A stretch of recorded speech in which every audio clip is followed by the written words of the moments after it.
Assalamualaikum warahmatullahi wabarakatuh. Selamat berjumpa kembali anak-anakku yang ada di rumah di mata pelajaran Bahasa Indonesia. Dengan menggunakan model pembelajaran daring melalui video pembelajaran kali ini, materi yang pertama yang harus kita bahas adalah teks prosedur. Pada bab pertama, teks prosedur, ada 4 yang harus kita ketahui dalam teks prosedur. Yang pertama adalah bagaimana cara menginstruksi informasi dalam teks prosedur. Yang kedua adalah rancangan pernyataan umum dan tahapan-tahapan dalam teks prosedur. Yang ketiga adalah struktur dan kaidah kebahasaan dalam teks prosedur. Dan yang keempat adalah penyusunan teks prosedur. Selanjutnya kita beralih ke pembahasan yang pertama, yaitu instruksi dan informasi dalam teks prosedur. Dalam menginstruksi informasi dalam teks prosedur, ada 4 yang harus kita ketahui terlebih dahulu. Yang pertama adalah definisi teks prosedur itu sendiri. Yang kedua adalah bagaimana ciri dan tujuan dari teks prosedur. Yang ketiga adalah bentuk dan jenis teks prosedur. Dan yang keempat adalah pernyataan-pernyataan umum dalam teks prosedur.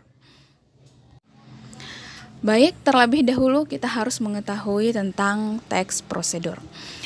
Teks prosedur adalah teks yang berisi cara, tujuan, bahkan langkah-langkah dalam melakukan sesuatu secara berurut, sehingga menghasilkan sesuatu sesuai dengan tujuan yang diinginkan.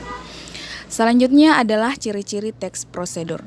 Ciri-ciri teks prosedur yang pertama adalah berisi langkah-langkah, yang kedua informatif, ketiga dijelaskan secara terperinci, yang keempat bersifat objektif, 5 memiliki kalimat yang singkat, jelas, dan logis, 6 terdapat langkah yang berkelanjutan disertai penjelasan, dan yang ketujuh adalah bersifat universal.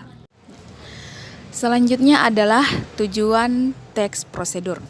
Tujuan dari teks prosedur adalah untuk menunjukkan atau menjelaskan cara mengerjakan sesuatu dengan langkah-langkah yang urut, atau untuk memberikan petunjuk atau cara melalui serangkaian tindakan. Secara langsung, teks prosedur bertujuan untuk memudahkan pendengar atau pembaca dalam melakukan suatu aktivitas secara tepat. Lanjut, kita masuk di pembahasan yang kedua, yaitu bentuk-bentuk dan jenis-jenis teks prosedur. Bentuk teks prosedur dibagi menjadi 3, yaitu teks prosedur sederhana, teks prosedur protokol, teks prosedur kompleks. Yang pertama adalah teks prosedur sederhana. Teks prosedur sederhana adalah teks prosedur yang dapat ditempuh dengan 2-4 langkah saja dan tidak dapat dirubah urutannya. Contohnya adalah mematikan laptop.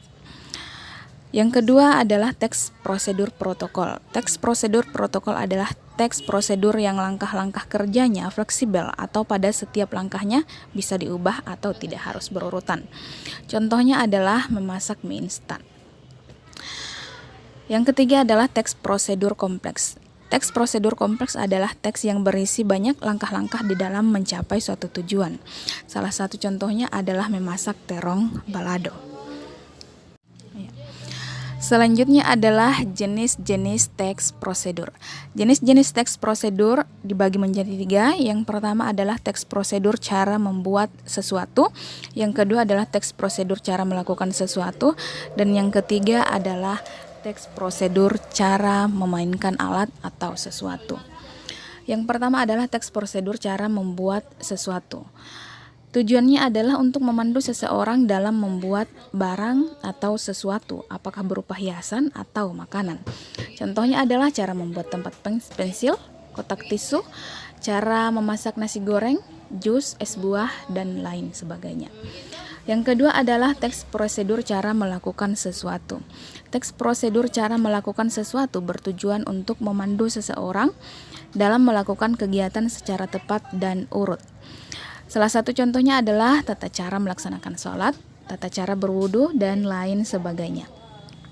Nah, yang ketiga adalah teks prosedur memainkan alat atau sesuatu. Tujuannya adalah untuk memandu seseorang dalam melakukan atau menggunakan sesuatu. Salah satu contohnya bagaimana cara menggunakan gitar, menggunakan setrika, menyalakan TV, menggunakan mesin cuci, dan lain sebagainya. Ya, selanjutnya kita beralih ke pembahasan yang ketiga, yaitu pernyataan umum dan tahapan-tahapan dalam teks prosedur. Yang pertama adalah pernyataan umum. Pernyataan umum merupakan bagian teks yang berisi tentang penjelasan secara umum tentang kegiatan yang akan dijelaskan dalam teks prosedur. Pada bagian ini bisa ditemui dengan penjelasan atau pengertian tentang hal yang akan dijelaskan langkah-langkahnya. Yang kedua adalah tahapan-tahapan. Tahapan-tahapan dalam teks prosedur merupakan bagian yang berisi tentang langkah-langkah atau tahapan dalam melakukan suatu kegiatan sesuai dengan urutannya. Ya. Itulah tadi pembahasan kita pada video pembelajaran kali ini tentang teks prosedur. Semoga anak-anakku bisa dipahami dengan baik dan berjumpa di video pembelajaran selanjutnya. Terima kasih. Wassalamualaikum warahmatullahi wabarakatuh.